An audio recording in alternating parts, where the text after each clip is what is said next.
Good morning aspirants, welcome back to our YouTube channel Smart Preparation to Success and welcome back to our TGPSC preparation. So slot 1 revision plus the current affairs. So మనం fundamental rights వరకు finish చేసుకున్నాం కదా. So ఈరోజు finish చేయాల్సిన topics directive principles of state policy, fundamental duties and amendment of the constitution and the basic structure of the constitution. ఓకేనా. So మనకు previous polity Lakshmikanth బుక్లో మీకు బ్యాక్ సైడ్ ఎంసీక్యూస్ కూడా ఉంటాయి, ప్రీవియస్ ఇయర్స్ ఎంసీక్యూస్ ఒకసారి చూసుకోండి. అంటే మీకు అలా చూస్తే ఏమవుతుందంటే ఎంత డెప్త్లో అడుగుతున్నారు, ఎలా ఫ్రేమ్ చేస్తున్నారు క్వశ్చన్స్ అనేవి అర్థమవుతుంది. చదివేటప్పుడు మీకు అర్థమవుతుంది అనమాట, ఓ ఇది క్వశ్చన్ ఫ్రేమ్ అయ్యే ఛాన్స్ ఉంటుంది అనేసి. ఓకేనా. సో నేనైతే పాలిటీకి లక్ష్మీకాంత్ బుక్ యూజ్ చేస్తున్నాను, 8th ఎడిషన్. ఓకేనా. సో స్లాట్ 2 వచ్చేసి Telangana movement and state formation. So May month వరకు ఈవెంట్స్ ఫినిష్ చేసుకున్నాం కదా, జూన్ మంత్వి and next July month.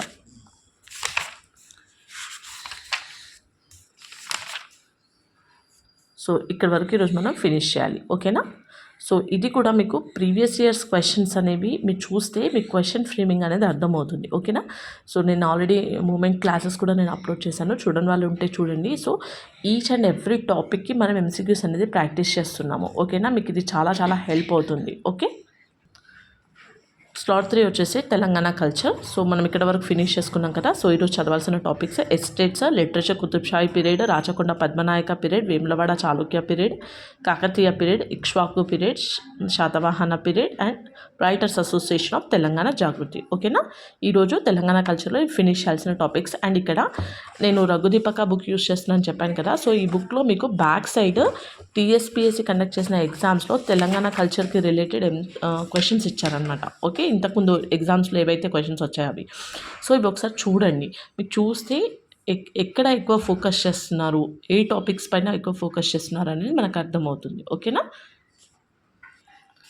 Next slot 4 వచ్చేసి environment and disaster management. So ఇక్కడ యాక్ట్స్ అండ్ పాలసీస్ చదువుతున్నాం కదా. సో మీరు ఎక్కడి వరకు అయితే ఫినిష్ చేస్తారో రిమైనింగ్ ఏ టాపిక్స్ అయితే ఉన్నాయో చూడండి. అండ్ ఇక్కడ మనకి ఇన్స్టిట్యూషన్ అండ్ మెజర్స్ కూడా ఉన్నాయి, ఎన్విరాన్మెంటల్ ఆర్గనైజేషన్స్. ఓకేనా. International organisation conventions. సో రెగ్యులర్గా మాకు ఏవే టాపిక్స్ అయితే ఉన్నాయో, ఎంత ఫినిష్ చేస్తామో, రిమైనింగ్ ఏమేమి ఉన్నాయో వీటిని చూసుకుంటూ మనం ప్రిపేర్ అవ్వాలి. అండ్ ఇక్కడ దీంతో పాటు కరెంట్ అఫైర్స్ అనేది చాలా చాలా important. Okay. Environmental and disaster related ఏమైనా కరెంట్ అఫైర్స్ ఉన్నాయా, ఏమైనా యాక్ట్స్ వచ్చాయా, పాలసీస్ కానీ ఏమైనా ఉంటే దాన్ని అప్డేట్ చేసుకొని చదవాలి. ఓకేనా. సో ఈరోజు ఈ టాపిక్స్ అన్నీ మనం ఫినిష్ చేయాలి. ఓకేనా. సో ఇవైతే మీకు చాలా హెల్ప్ అవుతుంది. ఓకే. మీరు కూడా నాతో పాటు ప్రిపేర్ అవ్వాలనుకుంటే please like, share and subscribe my channel. Thanks for watching.